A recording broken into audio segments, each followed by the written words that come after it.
ও যুবক, কসম খোদার 4 মিনিটের কানে হারায় যেও না, থাকা যাবে না এখানে। মনে উঠলো এই জন্যই বলতেছি, থাকা যদি যাইতো তাহলে এক ব্যক্তিত্ব ছিলেন, এক ব্যক্তিত্ব ছিলেন, মুহাম্মদুর রাসূলুল্লাহ সাল্লাল্লাহু আলাইহি ওয়াসাল্লাম চিরদিন থাকতেন। প্রশ্নের উত্তরে বলছিলেন, আদম আলাইহিস সালামের প্রশ্নের উত্তরে, মান হুয়া কাতাবতু ইসমাহু মা ইসমিক, উনি কে যার নামটা আপনার নামের সাথে মিলানো। তো আল্লাহ জিজ্ঞেস করছে, কোথায় দেখলে? দেখি না। কোথায় এটা বলেন? কোথায় দেখি না আর কোথায় দেখতেছি না এটা বলেন। আপনি জিজ্ঞাসা করতেছেন কোথায় দেখছি?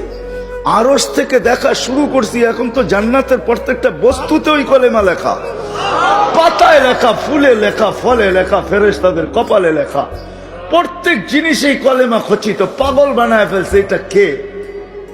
প্রশ্ন ভিতরে পাগল বানায় ফেলছে। মান হুয়া কাতাবতা ইসমাহু মা ইসমি। আল্লাহ বলছে, লাউলাহু লামা খালাকতুকা ইয়া আদম, চিনো না? উনি না হইলে তোমার অস্তিত্ব হইতো না। উনি আমার বন্ধু, যার প্রচার শুরু করছেন আল্লাহ সমগ্র সৃষ্টির 1000 বছর আগের থেকে। 1000 বছর আগের থেকে প্রচার শুরু করছেন।